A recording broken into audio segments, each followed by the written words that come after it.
Tidak menilai hanya ujianmu, tapi proses di dalam proses sampai kemudian hasil akhir. Karena setiap proses itu punya kontribusi nilai. Jadi ketika kamu tidak hadir di satu fase, itu akan sangat rugi dan menghilangkan kemungkinan nilaimu gitu.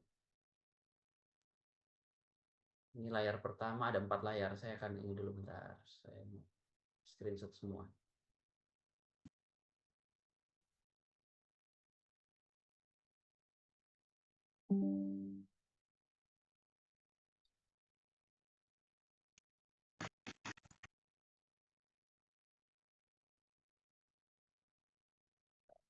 Text time dikit. Memang online gini ya, text time.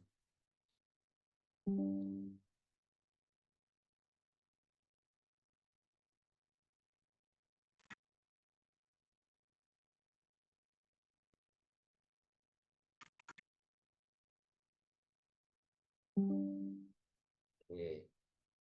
Sip. Dah. Kehadiran kuliah 1. Sip. Sekarang kita mulai. Eh, sebelum ini, sebelum kita mulai, kehadiran 1 kuliah pendahuluan. Oke. Nah, saya mau nanya dulu di antara kalian, siapa yang suka baca jurnal? Siapa yang dari dulu tertarik gitu baca jurnal atau artikel ilmiah? Oh ya, di kuliah saya boleh sambil makan, boleh sambil minum. Kalau tidur pun boleh, tapi nanti saya bangunkan.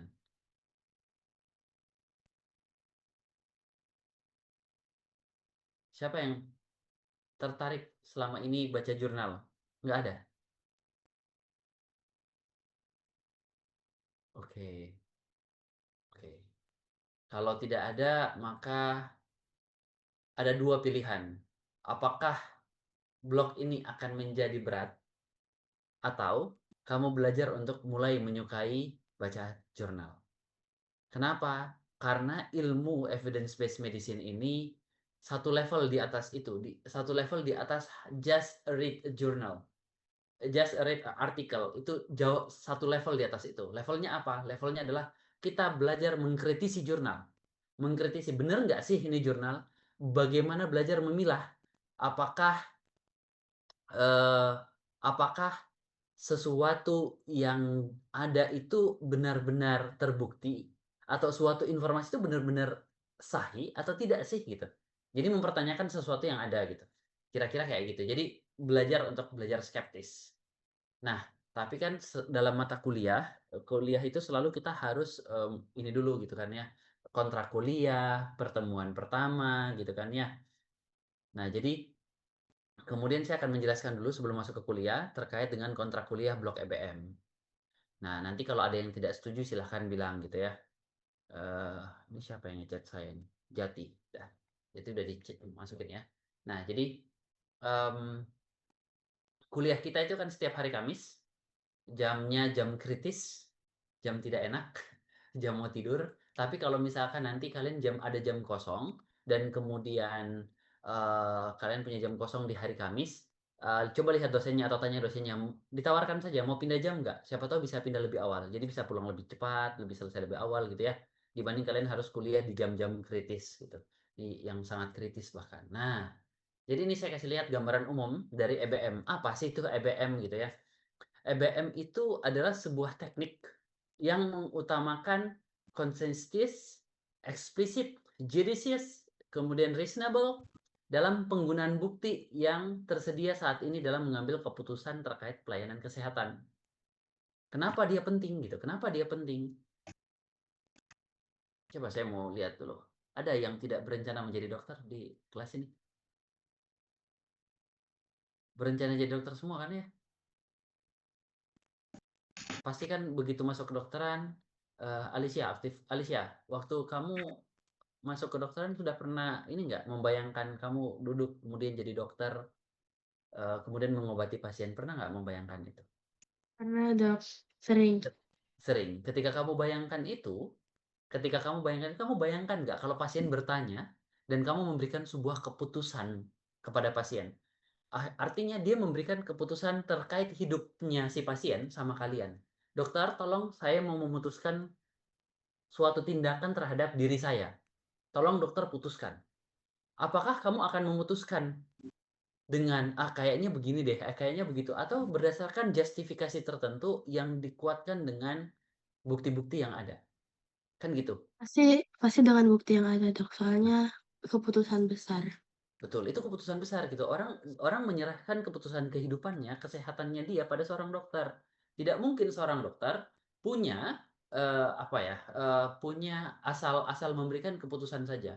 Ini yang membedakan antara ya harus diakui ketika dibilang bahwa orang-orang berobat ke luar negeri gitu ya, ke luar negeri, ke Singapura, ke Malaysia, ya jangan kaget karena mereka itu menjadikan evidence based medicine itu menjadi bagian di dalam pelayanan. Itu bagian dalam pelayanan. Di Indonesia kita sedang mulai, tapi banyak sekali dokter saat ini yang belum siap untuk menerima bahwa ilmu yang selama ini dia pakai itu ilmu yang berkembang dan bisa berubah dan kemudian hari ini bisa benar dan besok bisa salah. Gitu. Itu adalah EBM. Jadi bagaimana kita menggunakan bukti untuk mengambil keputusan dalam pelayanan kesehatan. Kamu bayangkan aja kamu jadi dokter ketika dibuat suatu keputusan, menghadapi suatu keputusan klinis, kamu harus menyandarkan keputusan itu pada rasionalitas di dalam mengambil keputusan. Rasionalitas yang mendukung setiap acuan atau setiap keputusan yang kamu buat. Nah, bayangkan itu. Sangat fundamental sekali ilmu ini. Fundamental sekali. Nah, jadi blog ini itu sebenarnya memaparkan ke kalian gini, kalau saya mau jadi dokter yang baik, ketika saya mau mengambil keputusan, gitu kan ya, saya mau mengambil keputusan, saya harus mencari literatur. Saya mencari literatur. Bagaimana caranya cari literatur yang baik? Di sini diajarin. Begini loh caranya cari literatur yang benar. Itu kemudian pasca kamu dapat literatur, kan bukan just a read doang gitu. Bukan hanya sekedar membaca saja gitu. Tapi bagaimana kemudian kita lihat, oh ini benar-benar nih suatu literatur yang bisa saya pegang, bisa saya sandarkan keputusan klinis saya pada literatur tersebut. Kayak gitu. Nah, gitu ya. Jadi kita akan belajar itu. Kita belajar bagaimana mencari literatur yang baik, efisien, bagaimana mengevaluasi suatu literatur klinis. Contoh, saya sekarang tuh lagi kerjasama sama Asia Pasifik. Kita mau buat suatu standar pelayanan kesehatan di Asia Pasifik. Tapi kita tidak bisa berdasarkan katanya dia begini, katanya dia begitu. Tidak bisa. Kita semua berkumpul, gitu ya. Kita semua berkumpul jadi satu dalam suatu rapat. Kita lakukan sintesis, mencari literatur. Kita baca satu-satu, kita sintesis, kemudian kita putuskan. Kita mengikut pada literatur yang ini, literatur yang ini, literatur yang ini. Kayak begitu. Nah, blog ini akan kita lalui setiap minggu 2 jam selama 1 semester. Pada semester 3 ada kuliah tatap muka dan latihan appraisal literatur klinis. Apa sih appraisal itu? Appraisal itu mengkritisi. Benar nggak sih yang dituliskan di dalam artikel tersebut? Kayak gitu. Nah, ini adalah capaian pembelajarannya. Silahkan dibaca. Karena kalian sudah dapat slide saya belum? Sudah, Dok. Sudah. Dari kakak kelas kan ya? Saya pasti kasih slide saya. Nah, itu sudah ada. Silahkan dibaca nih. Apa aspek-aspek CPL yang mau dicapai, gitu ya. Yang paling kencang adalah ini nih. Mampu menerapkan pemikiran logis, kritis, sistematis, dan inovatif dalam konteks pengembangan implementasi ilmu pengetahuan dan teknologi. Gitu. Kamu harus ngerti pemikiran logis, kritis, sistematis itu kayak gimana. Sehingga nanti untuk mengambil keputusan jadi bagus. Gitu. Gitu ya. Nanti silahkan dibaca lebih jelas. Ini juga kalian bisa baca bahwa CPMK itu apa? Capaian pembelajaran mata kuliah. Jadi kalau kalian kuliah ini diharapkan bisa apa sih? Ini nih. Jadi ada beberapa konsep-konsep yang mau dicapai. Silahkan dibaca. Jadi ada memahami konsep EBM, itu apa yang diharapkan. Kemudian merumuskan PIKO, apa yang diharapkan. Melakukan pencarian bukti literatur. Membedakan dan menggunakan appraisal tools. Menelaah kekurangan dan kualitas bukti, itu kita lakukan. Gitu ya. Nah, silahkan dibaca di slide saya lebih jelas. Gitu ya. Nah, jadi ini peta kurikulum di blok EBM. Peta kurikulum itu apa? Bagaimana? Jadi kan gini, tujuan di dalam EBM, mana ini ya? Nah, gitu ya. Nah, Tujuannya kan kita adalah mampu untuk melakukan penelusuran dan evaluasi literatur klinis. Evaluasi yang dimaksud melalui appraisal tadi. Sesuai kebutuhan keputusan klinis berdasarkan hierarki EBM. Jadi nanti kamu harus ngerti apa sih yang dimaksud dengan hierarki EBM, bagaimana mengevaluasi, dan bagaimana melakukan penelusuran. Untuk maka harus tahu apa itu konsep EBM, critical appraisal, jenis studi, kualitas bukti, kemudian bagaimana merumuskan PICO, bagaimana melakukan pencarian, kemudian membedakan dan menggunakan critical appraisal tools, menelaah kekurangan dan keunggulan bukti, kemudian menyimpulkan kualitas bukti. Jadi ini tahapan yang akan kita capai. Jadi kalau kamu bisa dari kotak yang di bawah yang ada 5 ini, maka kamu akan mampu melakukan penelusuran dan evaluasi literatur klinis sesuai dengan kebutuhan keputusan klinis berdasarkan hierarki EBM. Gitu ya.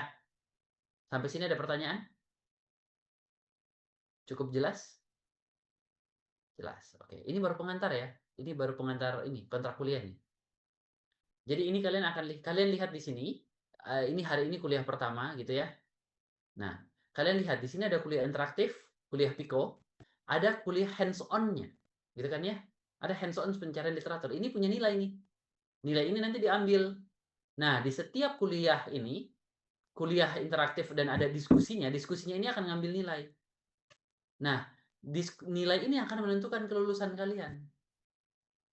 Jadi kalau kamu misalkan gini, nanti kalau kamu mau melakukan ikut diskusi di appraisal etiologi harm study, ya kamu harus ikuti kuliahnya dulu gitu supaya ngerti bagaimana melakukan appraisal.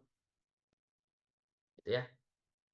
Nah, nanti kita akan bagi kelompok teknisnya nanti masing-masing dari PJMK-nya. Nanti Dikma kan sudah pernah, nanti Dikma bisa share-share ke adik-adiknya gitu ya. Kayak gimana sih EBM itu. Sangat menyenangkan kata Dikma dulu tuh, EBM. Nah, terus kemudian, jadi ini dilihat ya, ada banyak tuh yang kita lakukan. Nah, EBM itu punya beberapa syarat. Nah, ini lihat. Kalian lihat nih. Nilai tugas. Ini nilai akhir khusus tahun 2024. Enggak ya, ini 2002 ini deh. 2025 udah. Saya lupa edit slide-nya.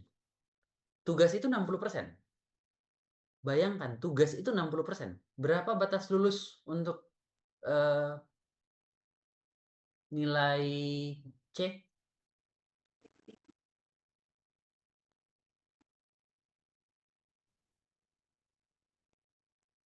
Berapa? 55 setahu Berapa? 55 setahu saya, Dok. 56. 55. Ya, 56 kan? 56 nilai C kan? Ya. Setahu saya juga 56, seingat saya, lupa saya tapi. Nah, kalau kamu sudah mengerjakan tugasnya dan semua perfect, perfect ya, 100%, perfect, udah lulus. Gitu ya. Udah lulus untuk batas lulusnya. Tapi kan kamu harus ikut ujian blok. Ujian blok itu ujian awal itu 70% nilainya, 70%. Dari 40 itu 70% ujian awal. Artinya apa? Saya tidak mengharapkan kalian remedi sama sekali. Remedi itu kayak apa ya? Kalau bisa saya bilang hanya nilai ya, kalau terpaksa melakukan ya, jadi mau tidak mau harus habis-habisan di ujian awal. Karena kan biasanya tuh yang terjadi dari tahun ke tahun adalah menghafal soal. Ini enggak nih, di blok EBM itu dilihat prosesmu. Pasca prosesmu dilihat baru diuji. Nah, diharapkan kamu sudah bisa itu dalam menyelesaikan inimu, pembelajaranmu.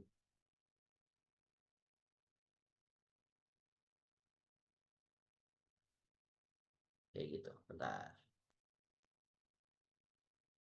Nah, itu ya. Apakah cukup jelas untuk nilai? Apakah kalian berkomitmen untuk habis-habisan di ujian dan tugasnya? Ujian pertama dan tugasnya? Mau tidak mau begitu. Gitu ya. Nggak ada pilihan. Blok EBM tidak seperti blok lainnya. Blok lainnya itu melihat di nilai akhir, saya nggak. Saya mau lihat di proses. Proses yang baik pasti karena gini, kalau tugasmu bagus dan kamu mengerjakan sungguh-sungguh, yakin percayalah ujian mah cetek doang gitu kan. Pasti gampang. Pasti akan dilewati dengan mudah. Ada kok yang kemarin itu nilai ujiannya itu 96. 96 atau 98, lupa saya. 90-an pokoknya. 94 kalau nggak salah. Apa 96. Jadi bisa. Dan mungkin Ya selama prosesnya benar. Terus referensinya apa? Nah, ini dia. Silahkan cari buku ini. 2 buku ini bisa kalian baca. Memang harus diakui bahwa tidak ada yang sempurna di dunia ini kan ya. Yang tidak sempurna termasuk juga perancangan kuliah. Kuliah itu tidak mungkin sesempurna itu juga. Pasti ada kurang-kurangnya. Maka kita butuh referensi tuh untuk melengkapi itu. Nah, gini. Untuk bisa belajar EBM, kamu harus cukup punya informasi. Kamu mesti punya informasi yang cukup untuk metodologi penelitian.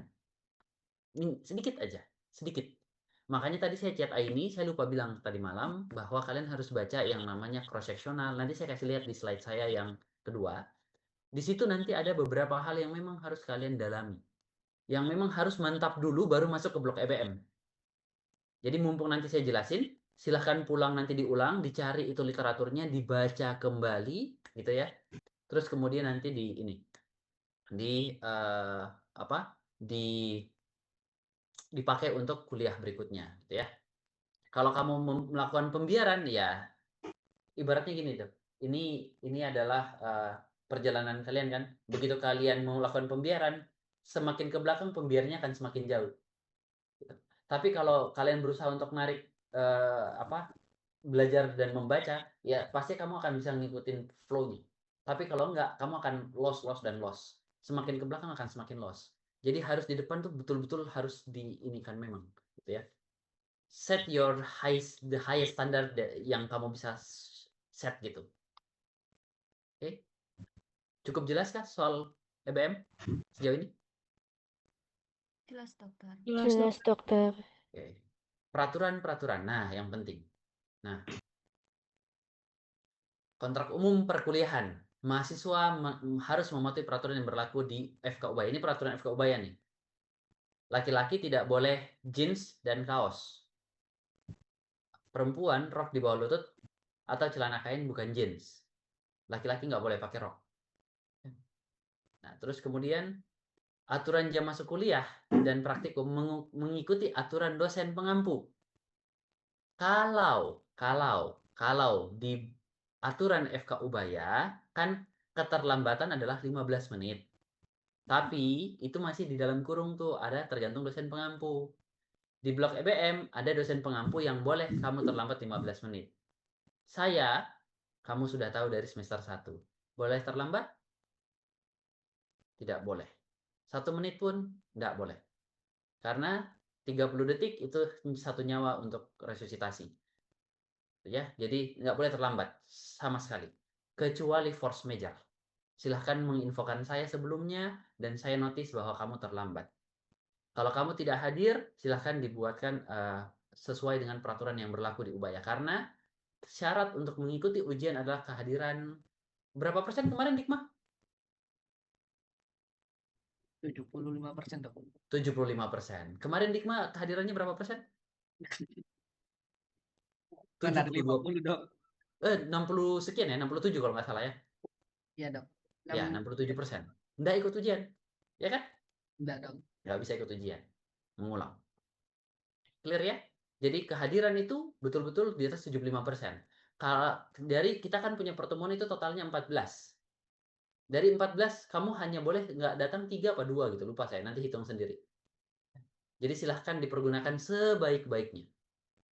Ya, karena akan saya ngitung. Ketika nanti itu rekapannya akan semua masuk ke saya dan saya akan pakai itu sebagai syarat untuk ikut ujian. Karena ada nanti syarat untuk ikut ujian. Nah, perizinan. Di Ubaya ini ada beberapa perizinan.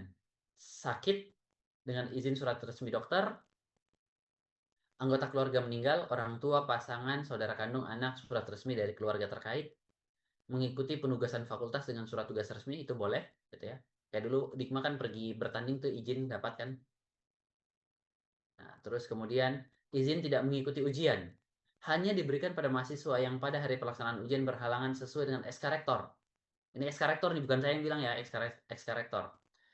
Menjalani rawat inap, sedang berduka, gitu ya, sedang menjalani tugas dari fakultas, sedang melaksanakan ibadah haji. Nah, cuma yang pergi ke Ini nggak bisa nih. Kalau kan ada yang pergi perjalanan yang Kristen tuh ada kemana? Kemana sih? Lupa saya. Kalau yang Kristen. Yerusalem dok. Yerusalem. Nggak bisa karena nggak ada di rektor. Bukan saya yang buat ya. Bukan saya yang buat. Ini harus rektor. Jadi silahkan diatur waktunya gitu. Ya, hanya ini yang boleh. Tapi harusnya kalau perjalanan ke Yerusalem harusnya sih sama posisinya ya, menurut saya. Tapi mungkin nanti bisa didiskusikan kalau misalkan itu terjadi. Tapi yang ini maksudnya yang non Muslim, yang Kristen yang ke Yerusalem. Kalau yang Islam ke Yerusalem ya berarti nggak bisa udah, gitu ya. Nah, terus kemudian uh, nilai dan ujian. Persyaratan mendapatkan nilai akhir blok. Nah, ini nih. Mengikuti seluruh rangkaian ujian tanpa terkecuali. Nah, tadi kan saya bilang kalau kamu datang nggak ikut ujian, nilaimu sudah bisa lulus, ya kan? Di atas 55 bisa tuh kalau semua 100% di semua tugas 100%, maka kamu akan dapat nilai 60. Sudah melewati batas lulus, tapi tidak bisa mendapatkan nilai akhir. Kenapa? Karena tidak mengikuti rangkaian ujian. Jadi gagal, mengulang. Nah, untuk mahasiswa yang tidak bisa mengikuti ujian utama, ini bukan ujian praktikum, ujian sokat, nggak ada ya, kita cuma ujian utama. Dengan alasan yang dapat dipertanggungjawabkan, diperkenankan mengikuti ujian susulan pada saat ujian dengan nilai remedi maksimal A. Maksudnya kalau di sini nilai A, maka maksimal dia bisa dapat nilai 70% dari 40 itu. 40% kan tadi ujian. Komposisi ujian utama kan 70%. Maka dia bisa dapat 70%. Oke, gitu ya. Sesuai proporsi. Kehadiran masih boleh ikut 15 menit, keterlambatan boleh 15 menit, terus kemudian harus mengikuti ujian utama untuk mengikuti ujian remedi. Tapi kalau untuk kasus di atas, tidak ikut ujian utama, bisa ikut ujian remedi sebagai ujian utamanya, tapi tidak ada akses untuk ujian remedi. Oke. Nah, ujian remedi CBT diperuntukkan untuk nilai utamanya kurang dari 80. Boleh. Kamu mengulang boleh. Kamu nilaimu misalkan kamu sudah dapat nilai saya dapat 80. 79. Mengulang boleh. Tapi proporsinya tetap pakai tuh 70 30. Jadi begitu nilaimu jatuh di ujian kedua, dia ikut jatuh juga nilai itunya yang pertama gitu. Gitu ya. Jadi betul-betul ujian pertama itu menjadi kunci utama lah kira-kira gitu. Jadi jangan berharap menghafal soal ujian nanti remedi adalah ujian utamanya. Kan biasa gitu tuh. Dulu saya waktu mahasiswa juga gitu. Remedi itu tryout. Ujian utama itu tryout. Nanti remedi ujian utama gitu kan. Enggak, di EBM enggak ada begitu. EBM ujian utama ya ujian utama gitu. Clear ya? Cukup jelas? Ada pertanyaan untuk syarat-syarat?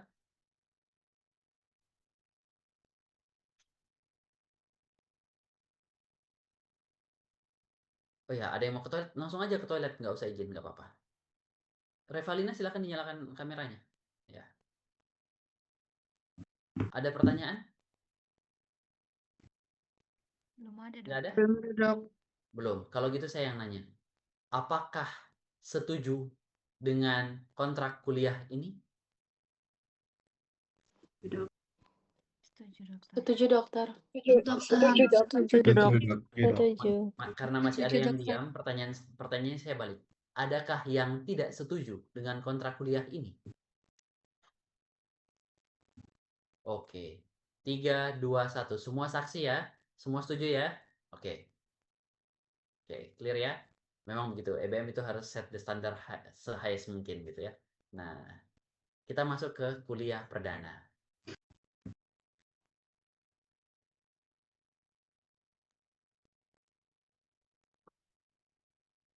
Longgar.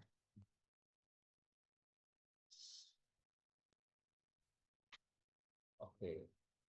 Kalau saya kasih kuliah kan selalu saya nanya-nanya. Nah, udah siap kali ditanya-tanyain?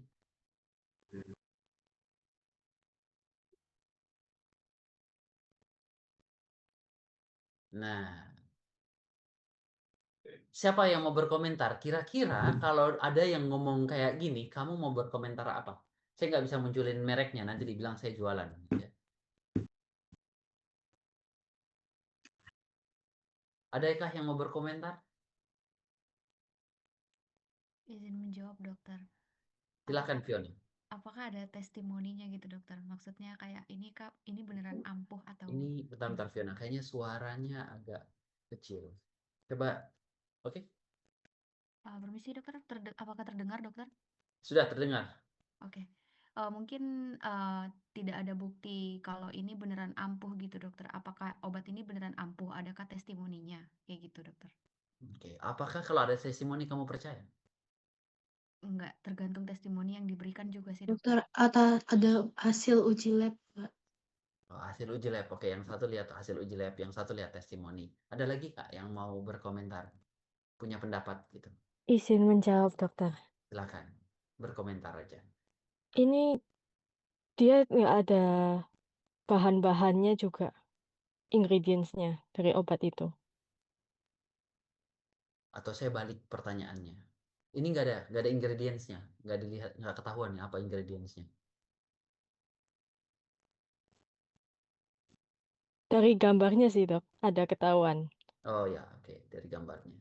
Jadi kira-kira kamu mau berkomentar apa? Kamu percayakah kalau kayak ada kayak gini? Atau kamu sebagai seorang dokter akan kamu pakai obat ini? Bakal beli, Dok. Nggak bakal. Kenapa? Kenapa? Pengen tahu saya. Kenapa nggak bakal beli? Ada yang mau berkomentar? Kenapa nggak bakal beli? Atau ada yang mau beli gitu? Ada yang mau pakai gitu?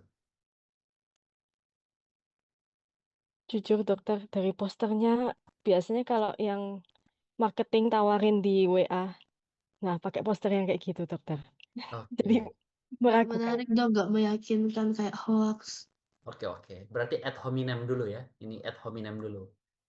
Kan kalau kita berlogika itu ada beberapa cara berpikir. Nah ini ad hominem karena dia begini makanya saya nggak percaya gitu kan ya. Tapi nggak apa-apa, nggak apa-apa. Kita memang berpikir EBM itu harus skeptis dulu. Harus skeptis.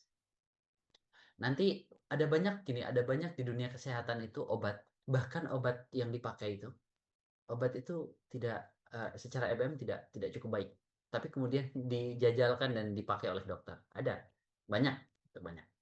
Nah, tapi pertanyaan saya gini, pernah nggak kalian di rumah, gitu kan ya, ditanya sama keluarga, ada obat ini, bagus nggak sih? Nah, pernah nggak? Pernah, Dokter. Pernah. Pernah. Apa jawabanmu? Penasaran saya.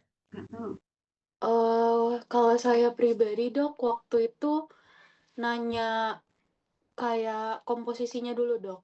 Hmm. Terus nanya ke mama saya, selain komposisinya itu ada buktinya nggak? Terus kalau waktu itu mama saya bilang ini banyak testimoninya.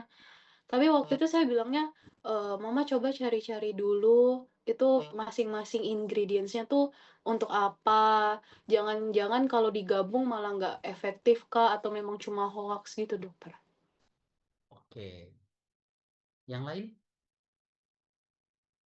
Kalau saya biasanya bilangnya ditanya dulu dokter, mama tahu obat ini tuh dari mana biasanya. Nah, terus kadang kan biasanya mama jujur ya dok, bilang lihat ini lihat di Facebook gini-gini kan. Banyak orang yang minum ini katanya bagus gitu.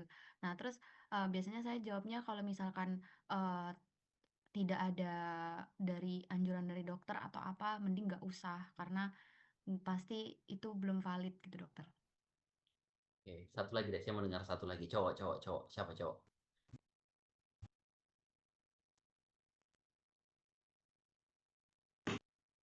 Ayo, Jati. Kalau saya sih dok, kalau kadang kadang pernah sih dok kalau ditanya, dibilangin keluarga gitu, ini obatnya. Tapi memang hampir sama kayak Queen juga.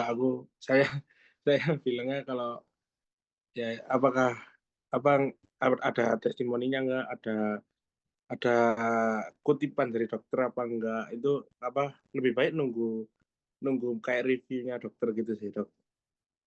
Oke. Nah, jadi eh, untuk nah inilah ilmu EBM dipakai nanti. Hari ini kamu belum bisa kasih keputusan ke keluargamu, ya kan? Belum bisa kasih keputusan kan? Ini bisa atau tidak? Nanti kalau kamu sudah bisa ilmu EBM, kamu akan sudah bisa memutuskan, oke, ini bagus, ini tidak bagus. Itu ilmu EBM di sana. Jadi yang kita ajarin adalah, yang kami ajarkan pada blog EBM adalah bagaimana memilah yang benar dan yang salah. memilah ini bisa dipercaya dan ini tidak bisa dipercaya. Gitu ya. Oke. Kira-kira itulah ilmu EBM. Nah, kita masuk ke kuliahnya gitu. Baru pengantarnya udah bikin ini ya. Kepala pening. Tenang. Enggak. EBM itu sangat menyenangkan. Jadi kalau kamu tidur itu ingat baca jurnal. Nah, jadi evidence based medicine adalah dia mengintegrasikan antara ekspertise klinis, value yang dipercaya oleh pasien, dan best available evidence in the process of decision making related to patient healthcare. Jadi dia ada di tengah sini. Apa yang pasien percayai, apa yang dokter pernah pelajari, dan kemudian apa evidence yang ada. Jadi kita itu di sini tuh menitik beratkan di sini. Nah, mempertemukan antara apa yang dipercayai oleh seorang pasien, karena dia datang ke dokter tentu saja dia percaya sama pengobatan Western medicine, gitu. Kemudian individual clinical expertise dari seorang dokter itu, kalian akan menjadi dokter nanti. Karena saya dulu pernah PBR-nya bilang kalau nyeri itu lewat tractus spinothalamikus lateralis 312 gitu kan, lalu ya lewatnya begitu-begitu terus. Nah, maka saya percaya bahwa obat ini bisa menghambat neurotransmitter pada level ini gitu. Ya kan? Kayak gitu.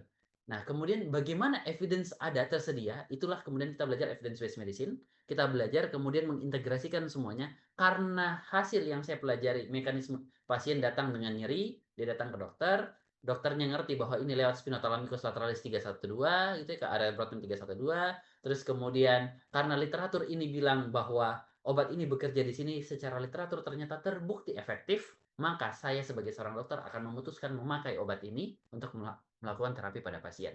Itulah EBM. Itulah letaknya EBM.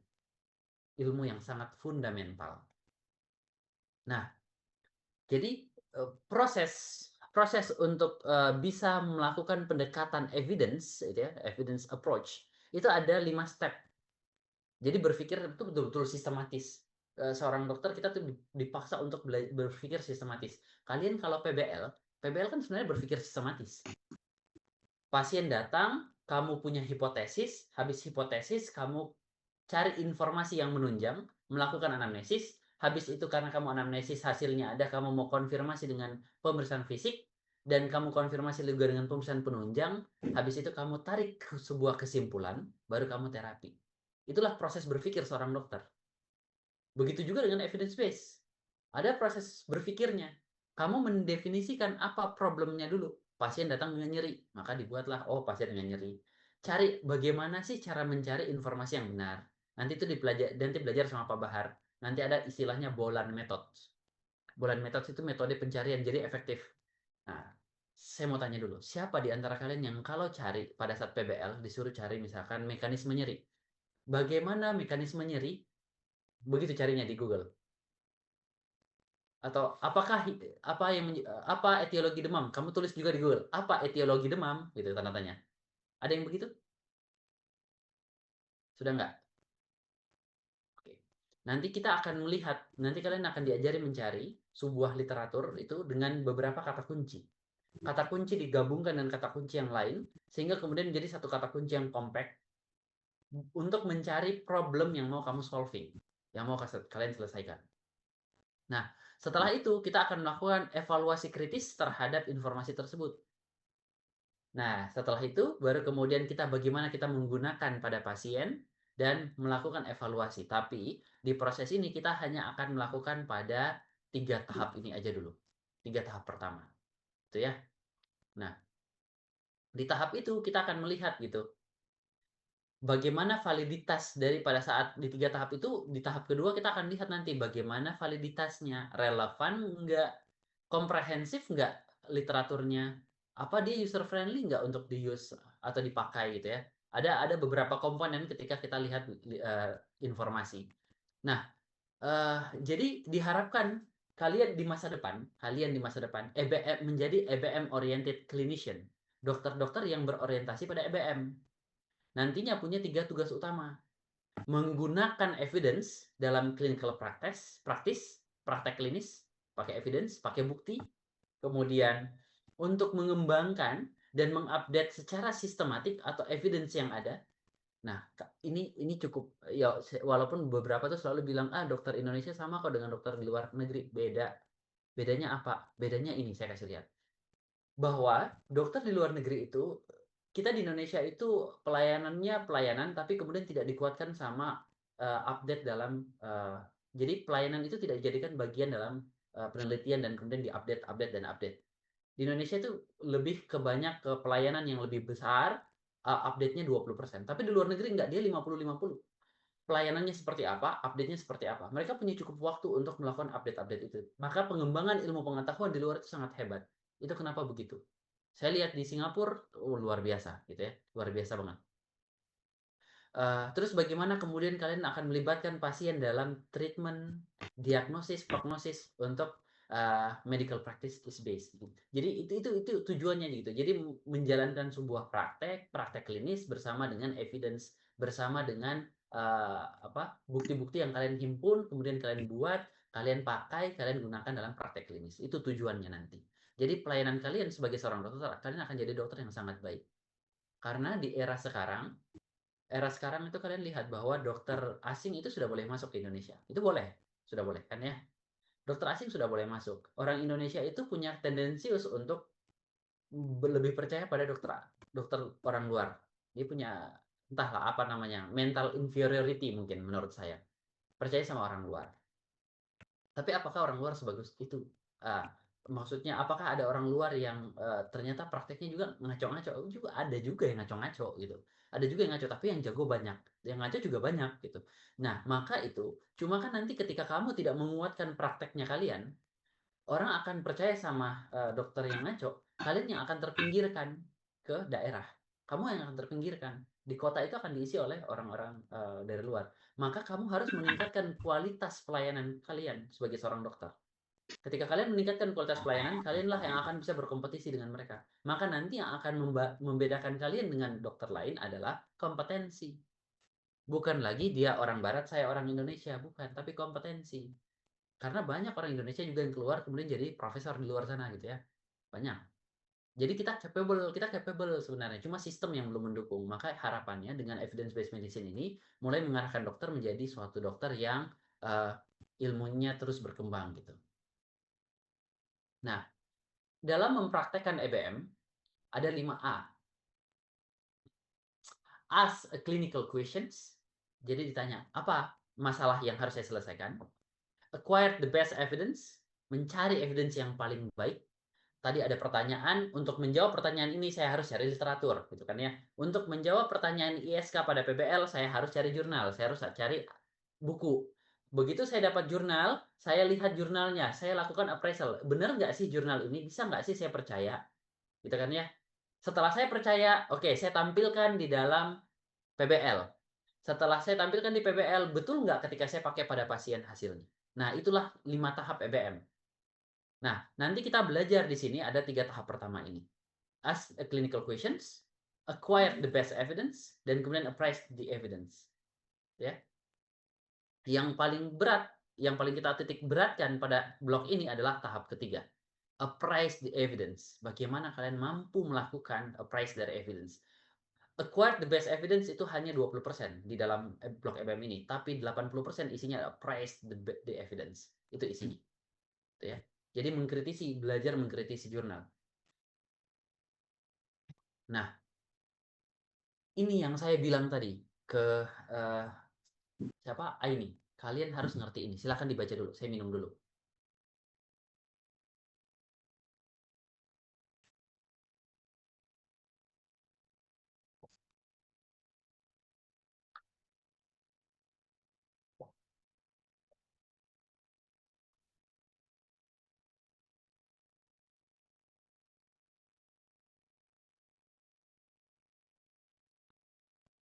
Nah, lihat. Saya kasih kalian ini yang paling utama. Bentar, ini bisa coret-coret nggak sih? Oh, bisa. Nah, ini. Pertama, lihat dulu bahwa studi itu dibagi menjadi 2. Experimental study dan observational study. Saya mau tanya dulu. Sama siapa ya? Kita lihat siapa yang pengen ditanya. Oh, Ratu Angga pengen banget ditanya katanya. Angga, Ya, dokter. menurutmu apa bedanya experimental study dan observational study, Angga? Kalau eksperimental itu diberikan perlakuan, dokter. Kalau observational? Observasional diamati. Nah, Angga ini sedang melakukan studi eksperimental, ya kan? Ya, dokter, benar. Tapi studi eksperimentalnya pada tikus. Nah, di EBM yang kita pakai adalah studi pada manusia. Semuanya studi pada manusia. Nah, jadi ada dua tuh. Ada yang dilakukan perlakuan pada manusia dan ada yang kita lihat ininya. Kita pantau, kita hanya lihat saja pada pasien. Gitu ya. Apa yang terjadi, fenomena apa sih yang terjadi? Kita observasi aja. Kita cuma melihat. Nah, di experimental study kalian harus lihat ada yang namanya clinical trial. Namanya ini, clinical trial.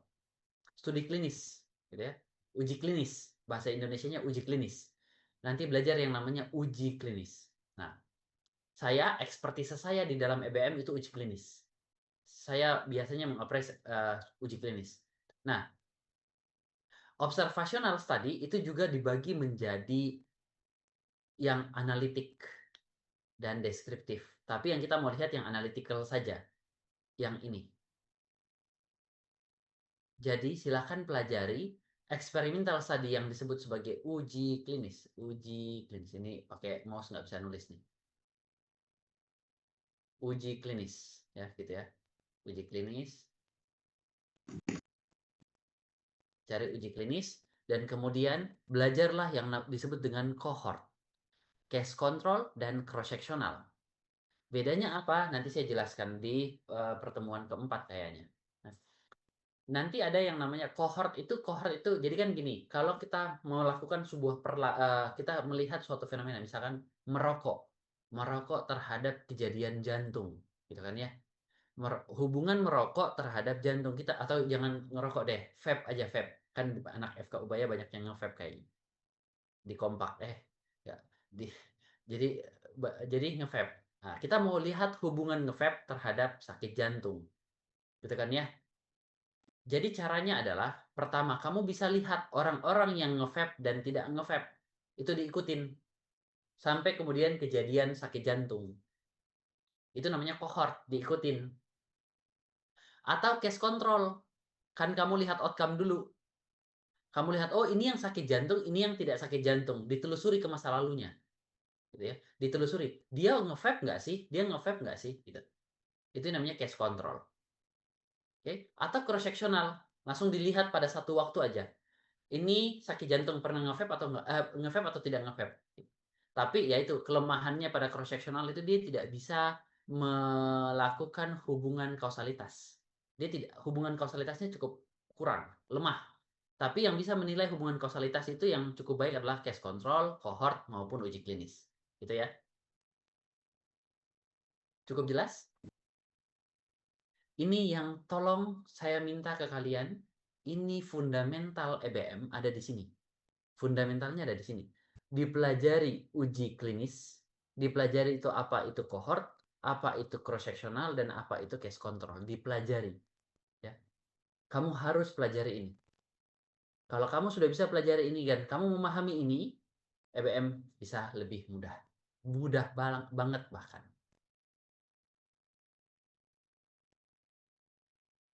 Nah, research design itu yang tadi saya sudah bilang, itu berdasarkan jenis perlakuan. Tapi ada juga yang ada yang bagi berdasarkan jenis studi, ada yang berdasarkan waktu, gitu ya. Jadi beda-beda tergantung. Nah, intinya ya ini tadi yang saya bilang, bahwa kalau kita melakukan jenis studi, kita hanya akan melihat cross-sectional, case control, cohort. Kalau eksperimental, kita akan lihat uji klinis nih, namanya randomized control trial, tapi pada manusia. Terus kalau kita lihat berdasarkan satuan waktu, kita akan lihat cross-sectional, case control, cohort, dan RCT. Nah, bedanya apa? Kalau cross-sectional satu waktu, kalau case control, cohort, RCT ada satuan waktunya, mengikuti waktu gitu. Kita ikutin waktu. Ya. Sampai sini bisa diikuti? Oke. Ada pertanyaan?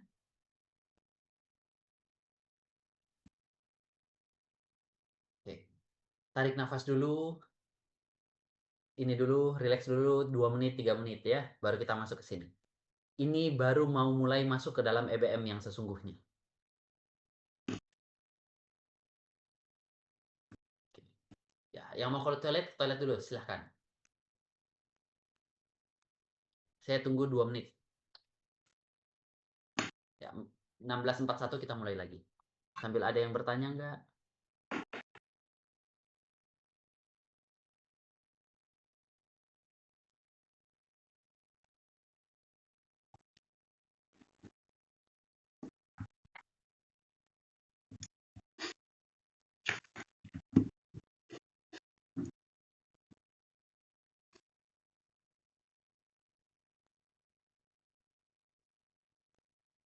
Gisarope ini siapa? Gisarope?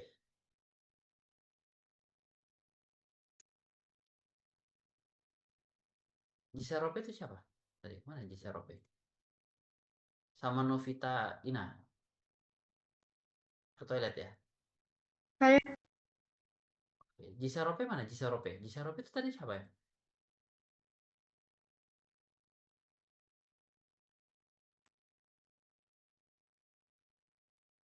Gisarope namamu siapa ya? Gisapenya ya? Bukan?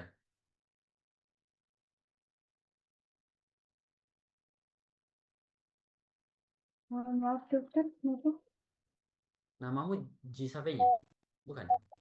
Iya dokter. Oh, oke.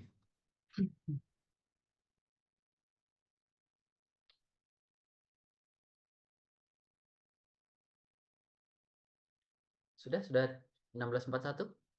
Belum? Belum ya?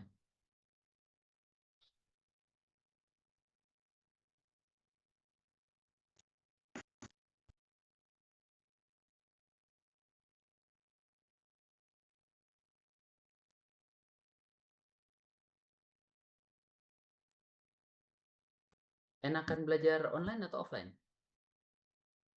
Offline dok. Offline dok. Offline, Dok. Offline dok. Offline lebih enak emang. Beda rasanya emang.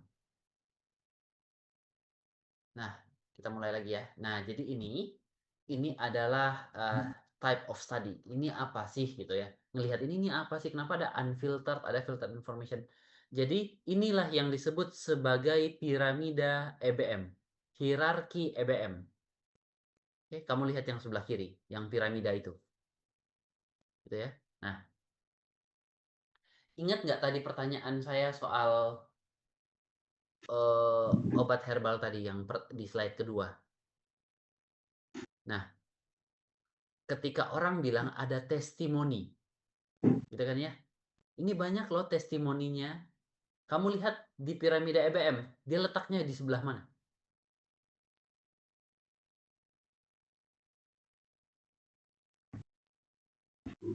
Mungkin di expert opinion dokter. Nah, pertanyaan saya adalah, yang testimoni itu siapa? Pasiennya atau expertnya? Kebanyakan pasien, dokter. Kebanyakan pasien. Berarti harusnya di bawahnya expert opinion dong ya? Ya, kamu lebih percaya siapa gitu? Expertnya. Ini ad hominem nih, ad hominem. Kamu lebih percaya dokternya sebagai expert yang berkomentar terhadap sesuatu, atau kamu percaya pada pasien yang berbicara? Dalam artian orang menjual ini ya, menjual produk nih.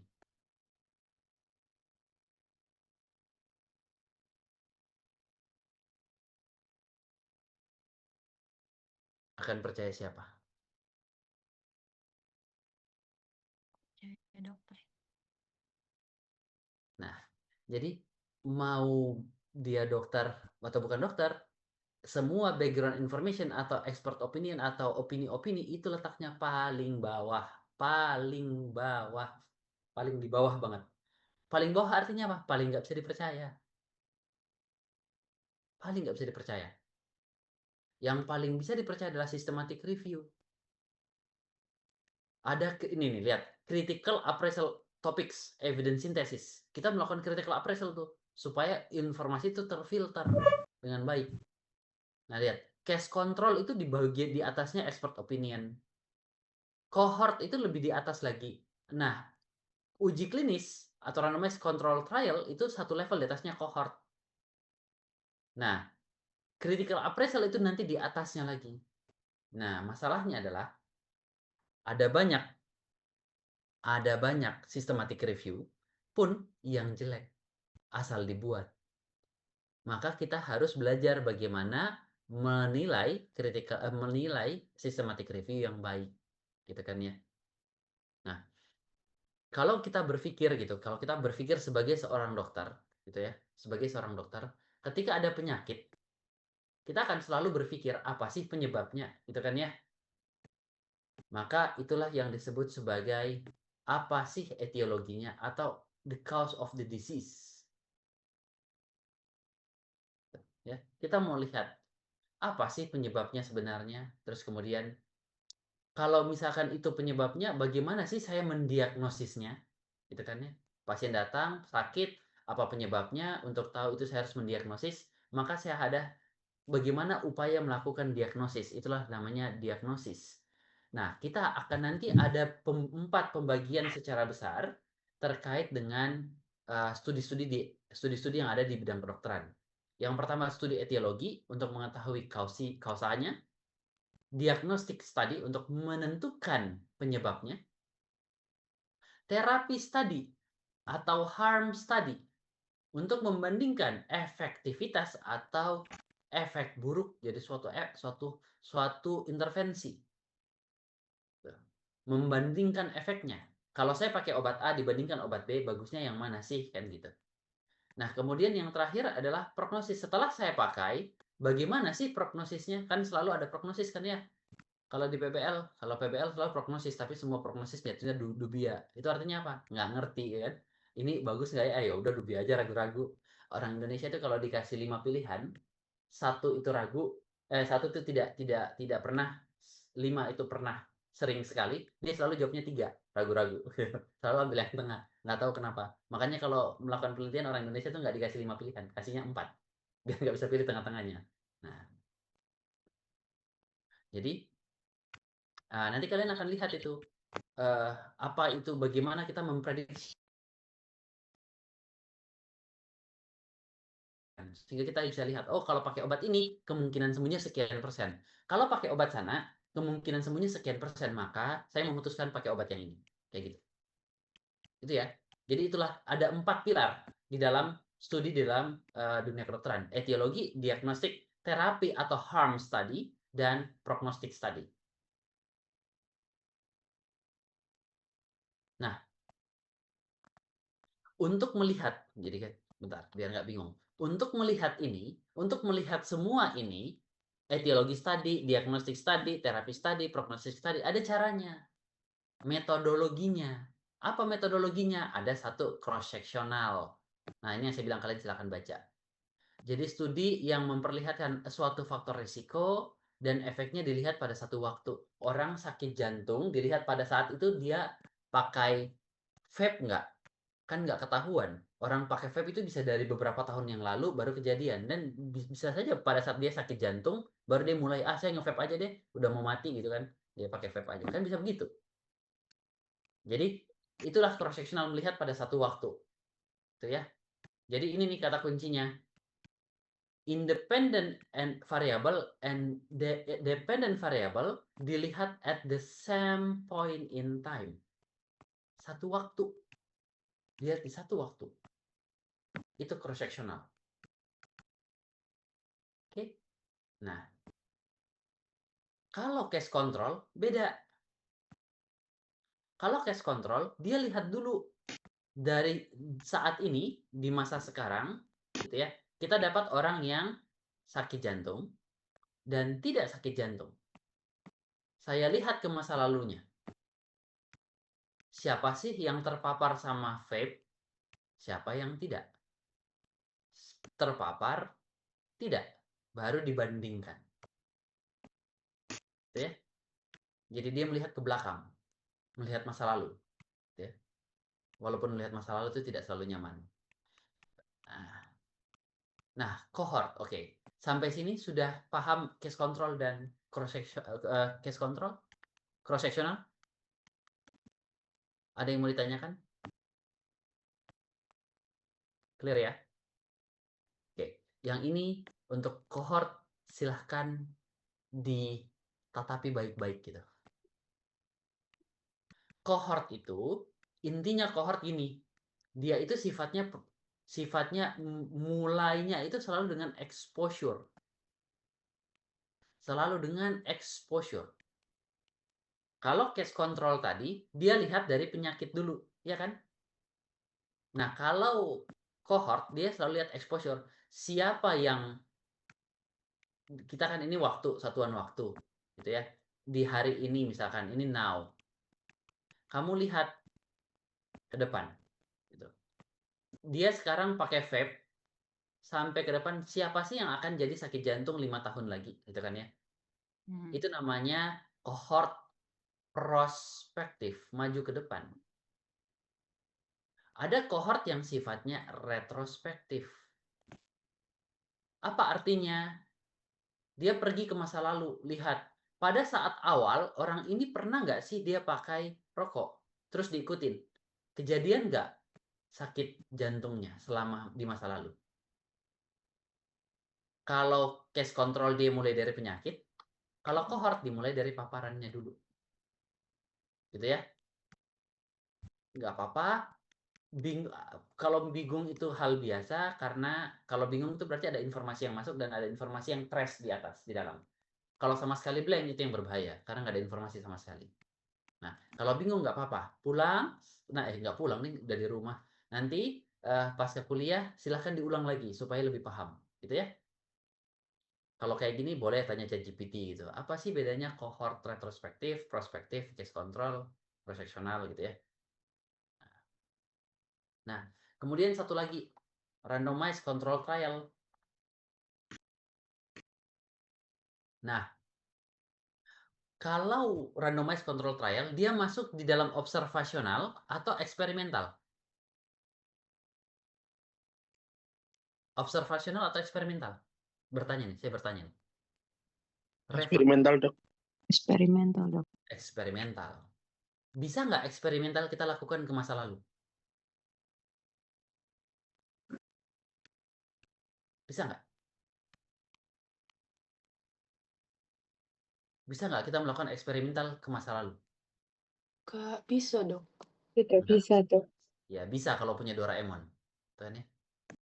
Kalau nggak punya Doraemon nggak bisa. Ya.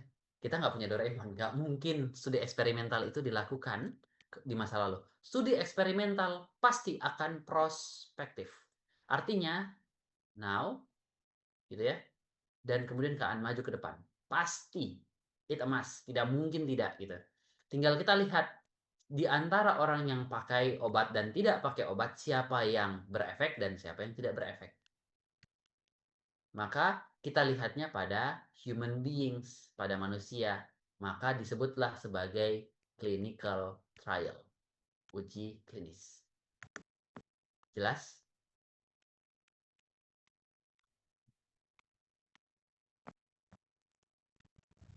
Nah, ketika kita sudah melakukan yang namanya case control, kita melakukan cohort, kita melakukan randomized control trial. Nah, kita melakukan systematic review itu dipakai nih, dilepas nih. Kamu lihat ini dilepas kayak gini. Dilepas, dibuat jadi loop untuk melihat secara sistematis terhadap case control, cohort study, dan randomized control trial yang dilakukan. Kita bisa melakukan systematic review dan meta-analisis. Gitu ya. Meta-analisis dan systematic review. Nah, systematic review adalah melakukan summary ya, literatur medis yang digunakan untuk menghasilkan atau mensintesis sebuah masalah. Ingat 5A tadi? Ask the questions, ya kan? Ask the clinical questions. Ketika kalian ask the clinical questions, kalian pakai systematic review untuk melakukan sintesis informasi untuk menjawab question study. Nah, meta-analisis itu ketika kamu sudah kumpulkan, itu kan secara sistematis dikumpulkan, kamu akan melakukan analisis secara meta. Meta itu besar, metadata. Besar. Analisisnya bersama-sama dengan semua datanya digabung jadi satu, terus dilihat efeknya. Kira-kira di sana di negara India ngomong apa, di Australia ngomong apa, di Jepang ngomong apa, Indonesia ngomong apa, studinya digabung. Terus dilihat, efeknya tuh kalau kita gabung, efeknya sebenarnya bagus nggak sih? Nah, itulah meta-analisis. Itu ya. Cukup jelas? Ada yang mau ditanya?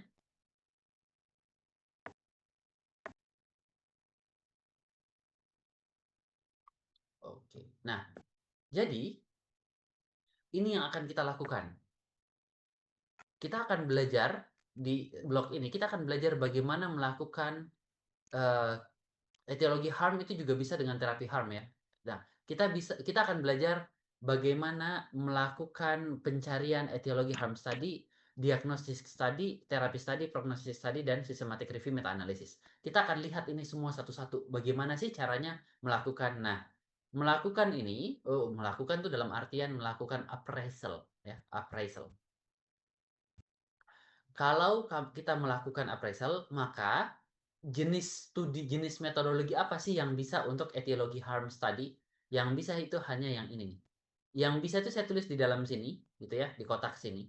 Tapi yang saya hitamkan, yang saya bold, itulah yang utama. Nih, ini yang utama. Untuk melihat etiologi, kita mau tahu orang sakit jantung karena vape. Kan nggak etis kalau saya kasih vape deh orang ini dan orang sana saya nggak kasih vape terus saya lihat dia sakit jantung. Itu kan nggak etis gitu kan ya. Masa kita buat seseorang itu dengan asumsi bahwa hipotesisnya dia bisa bikin vape bisa bikin sakit jantung, berarti saya paparkan resiko penyakit jantung sama seseorang, kan nggak mungkin, nggak fair, nggak boleh, nggak etis. Jadi kita hanya melihat orang yang pakai vape dan tidak pakai, kita hanya kohort, melihat aja, observasi aja, yang pakai dan tidak pakai, kejadian nggak? Nah, itu kenapa etiologi harm study itu bisa pakainya yang paling bagus adalah case control dan cohort. Diagnostic study pakainya cross sectional. Siapa yang ingat dulu waktu COVID pernah ada waktu mau naik kereta itu harus niup-niup di yang di apa di stasiun kereta, alat yang dibilang ditiup gitu terus dibilang ini bisa kelihatan COVID atau tidak. Nggak pernah lihat ya? Atau dulu kalian waktu COVID pernah diperiksa di swab hidung? Pernah, Dok. Nah, ada yang pernah PCR, ada yang pernah rapid test. Ya kan? Yang paling benar adalah PCR. Tapi rapid test digunakan untuk screening. Nah, untuk membuktikan apakah screening itu bisa bagus atau tidak, itu pakai cross sectional study untuk diagnostic study. Kayak gitu. Terus kemudian terapi study itu sebaiknya adalah RCT. Jadi nanti saya akan ajar kalian bagaimana pakai RCT, menilai RCT, randomized clinical trial. Terus prognostic study, itu biasanya kita lihat dan cohort. Yang terkenal itu Framingham study, studi yang sangat terkenal. Framingham study itu untuk jantung. Mereka melihat dalam berapa tahun itu orang kejadian sakit jantungnya bagaimana. Nah, itu diikutin aja, dilihat. Nah, itu studi Framingham study namanya. Gitu ya. Nah, yang terakhir systematic review, meta-analisis itu kita akan pakai loop tadi untuk melihat RCT, case control, dan cohort. Tapi yang paling bagus adalah untuk RCT. Oke. Kalau ujian itu kalian nggak usah takut. Tidak akan keluar dari mata kuliah saya kok. Kalau soal ujian itu nggak akan keluar dari sini. Dari slide yang saya jelaskan ini nggak akan mungkin keluar dari situ. Pasti di dalam slide itu atau yang saya omongkan. Pasti ada di situ ujiannya. Cuma apakah dia kemudian hanya satu step berpikir, apa ini maksud diagnosis tadi, atau kemudian saya buat 2 step berpikir, gitu kan ya. Kalau kamu mau melakukan ini, maka komponen apa yang kamu butuhkan? Nah, itu kan harus berpikir dulu. Nah, baru kemudian dapat jawaban. Nah, jadi gitu ya. Ada step dalam menjawab soal. Jadi, kalau kalian memperhatikan dengan seksama mengerti, pasti bisa. Tapi satu, saya selalu pesan. Kalau mau belajar, otak itu pintar gitu kan ya. Otak itu sangat pintar. Dia itu mengikuti dengan apa yang kamu kalau kamu kasih kayak pakai ChatGPT kan kamu kasih prompt, ya kan? Kamu kasih prompt dulu. Bayangkan kamu adalah anak FK yang mau ujian. Kalau ini soalnya jawabannya apa ya gitu kan? Nah, kan kamu kasih prompt dulu. Prompt itu kayak otak tuh harus dikasih prompt. Promptnya apa gini? Saya mau belajar untuk ujian. Nanti pas kamu selesai ujian lupa. Yakin? Coba tes. Ya nggak? Lupa pasti. Kenapa? Karena promptnya untuk ujian. Tapi kalau kamu promptnya saya mau belajar untuk mengerti. Setelah ujian kamu akan mengerti. Tetap ingat gitu. Jadi promptnya itu penting gitu ya. Hati-hati. Hati-hati kasih prompt sama otakmu gitu. Nah, terus kemudian, nah inilah level of evidence. Ini yang disebut sebagai level of evidence. Tadi kan ada hierarki EBM, itu hierarki saja. Dari hierarki itu kemudian dibentuklah namanya level of evidence. Level yang mana sih yang paling saya bisa percayai? Level yang tertinggi adalah level 1. Nih. Silahkan dibaca. Level 1 adalah level tertinggi. Ada level 1B, 2A, 2B, 3, dan 4. Gitu ya. Ada 4 level. 4 level. Ada berapa nih? 1, 2, 3, 4, 5, 6 level. Dari 4 komponen dia ada 6 level.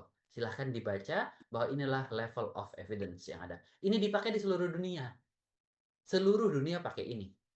Saya pakai mengacu pada Oxford. Saya mengacunya sama Oxford. Jadi kita lihat di Oxford, mereka pakai ini, kita ikut ini. Gitu ya. Nanti untuk critical appraisal, ada tools-nya. Critical appraisal itu ada tools-nya, ada kayak form-nya. Form-nya itu dari Oxford, kita pakai Oxford, punya Oxford. Gitu ya. Nah, Oxford itu dipakai oleh UI, dipakai Oxford, ya dipakai sama UI. Jadi kita juga terapkan di Ubaya. Kita pakai punya Oxford. Ada banyak sebenarnya, cuma saya suka yang Oxford. Walaupun memang sedikit agak ini, tapi struktur berpikirnya bagus sekali. Oke, ini referensi yang bisa kalian baca. Ya, buku-buku yang bisa kalian pakai untuk mata kuliah hari ini. Ada banyak, silahkan dilihat di literatur. Kalian bisa baca itu. Oke, nah, siapa yang pernah lihat ini? Di layar, pernah lihat ini?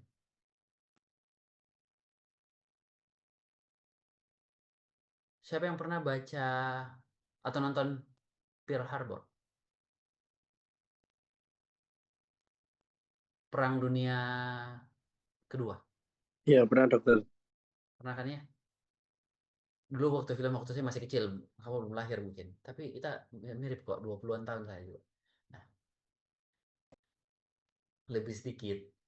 Nah, ya 10 tahun lah gitu. Nah, ini apa? Ini namanya survivorship bias. Apa itu survivorship bias? Gini, kamu tahu testimoni yang tadi disebutin? Yang pada saat kita ngomong di awal tadi masalah testimoni. Kalau ada banyak orang pakai obat, yang testimoni orang yang sembuh enggak? Menurutmu? Yang akan diundang untuk testimoni? Yang Iya, dokter, sembuh, Dok. pasti yang Yang sembuh. sembuh. Terus orang yang sakit gimana? Ya kan? Itu pertanyaannya kan? Yang sakit gimana? Nah, ini namanya teori survivorship bias. Bias survivorship. Survivorship itu yang hidup. Gitu. Waktu Perang Dunia di Pearl Harbor, itu kan mereka kirim, ada waktu Perang Dunia pertama apa kedua lupa saya. Ini intinya sekutu itu mereka kirim pesawat gitu. Mereka kirim pesawat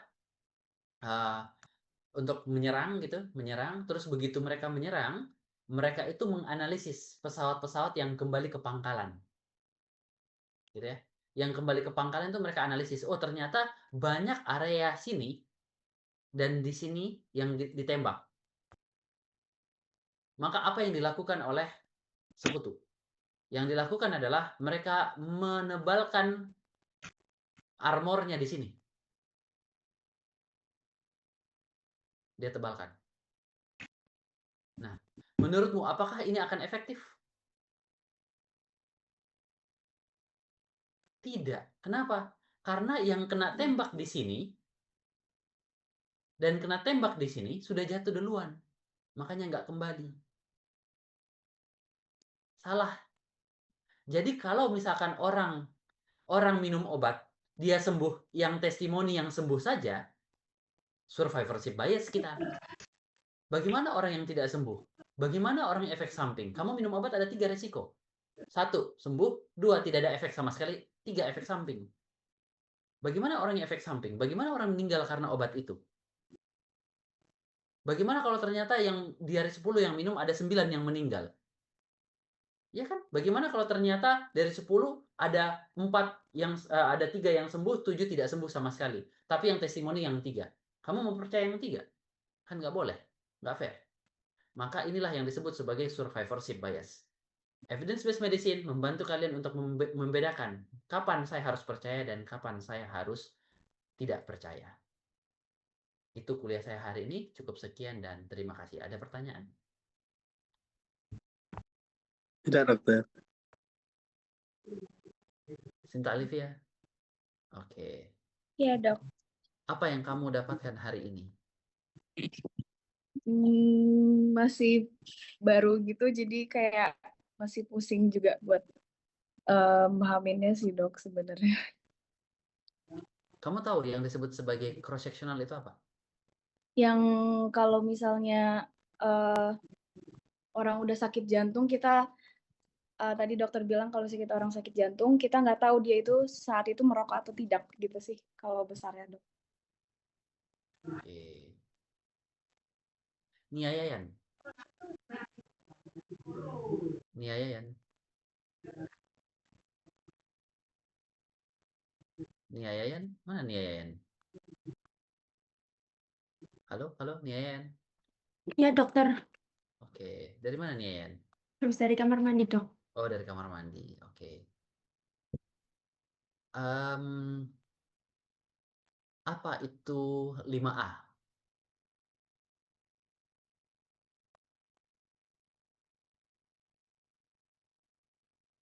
Apa yang kamu ketahui soal 5A deh?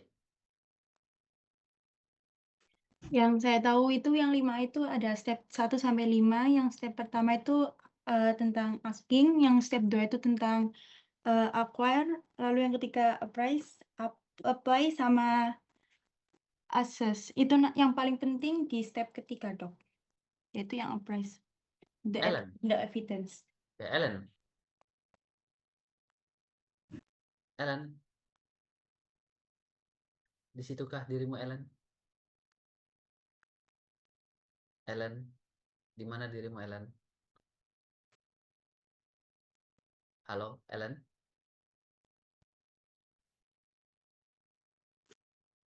Ellen mana, Ellen?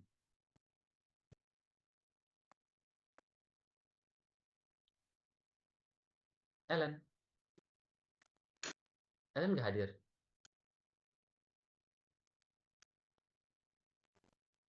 Ada yang tahu Ellen di mana?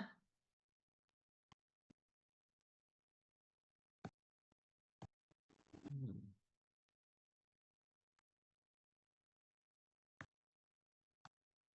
Bentar, siapa lagi? Rangga. Rangga, apa EBM menurutmu, Rangga? Apa itu EBM sih?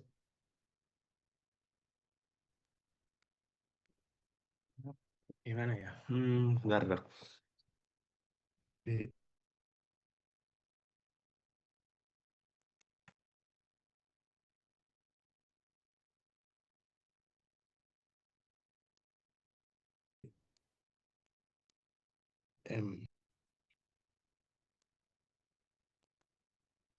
Oh iya, saya cuma mau bilang juga.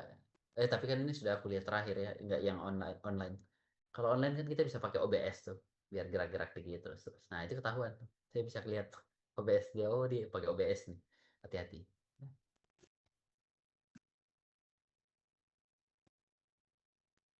Sudah, silakan Rangga. Habis itu nanti Ellen. Kita tungguin Ellen sampai Ellen muncul baru kita bubar.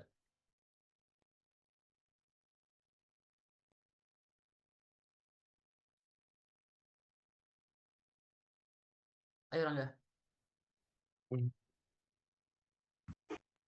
Kayak lebih ke apa ya, mencari bukti ilmiah gitu dokter untuk memastikan apa ya, kayak perawatan terbaik untuk pasien gitu dokter. Oke. Nice. Siapa lagi? Siapa yang mau berkomentar? Apa itu EBM? Permisi, maaf dokter. Ya, silakan Ellen. Dari mana Ellen? Habis sholat dokter. Oh, habis sholat. Oke. Ellen, apa tuh EBM, Ellen?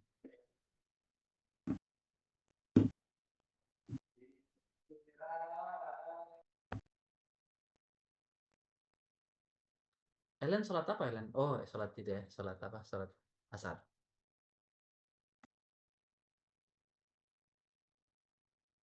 Apa itu EBM Ellen? Ellen, Halo, halo iya, iya ya, gimana dokter? apa itu EBM?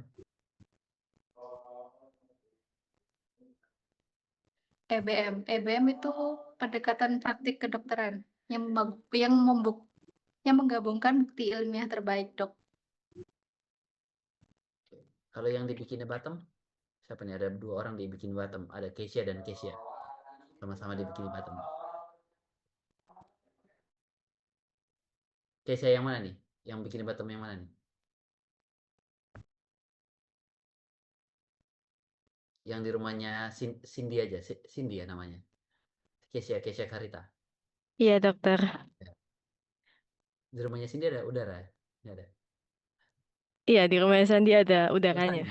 Sandi. Bukan Cindy ya, Sandi. Oke. Apa itu EBM? Nggak apa-apa pakai background nggak apa-apa, nggak usah langsung dihapus. It's okay kok.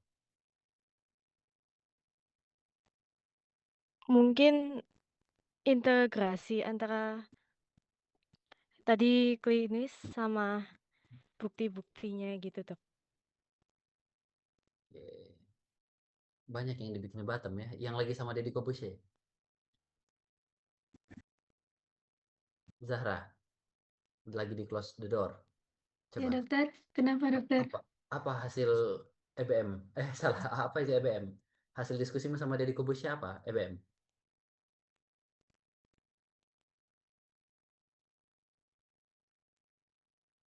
Kalau dari yang saya dapat ini tadi, menurut saya EBM itu seperti apa ya, penelitian tapi itu dicari yang paling terbaik itu dokter. Jadi ya hasilnya harus ada beneran bukti yang terbaik itu dokter. Satu lagi baru kita tutup. Siapa ya? Yang lagi santai kayak di pantai. Misha.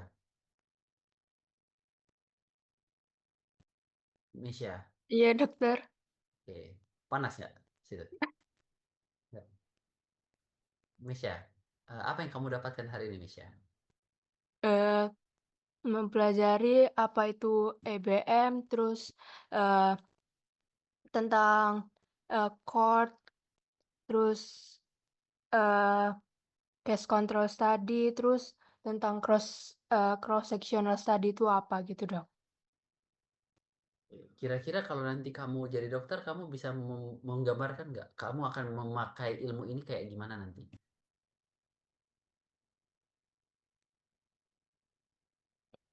Bisa dok. Bisa. Kayak gimana? Kayak kan kalau misalnya yang seperti yang dijelaskan sama dokter itu kan kalau kita apa ya, kayak kita harus bisa mengetahui kalau misalnya penyakit itu dari mana, terus kayak dari jangka awalnya, terus untuk mengetahui ke masa depannya tuh gimana. Oke. Oke, kalau gitu. Ada yang mau ditanya sebelum saya tutup?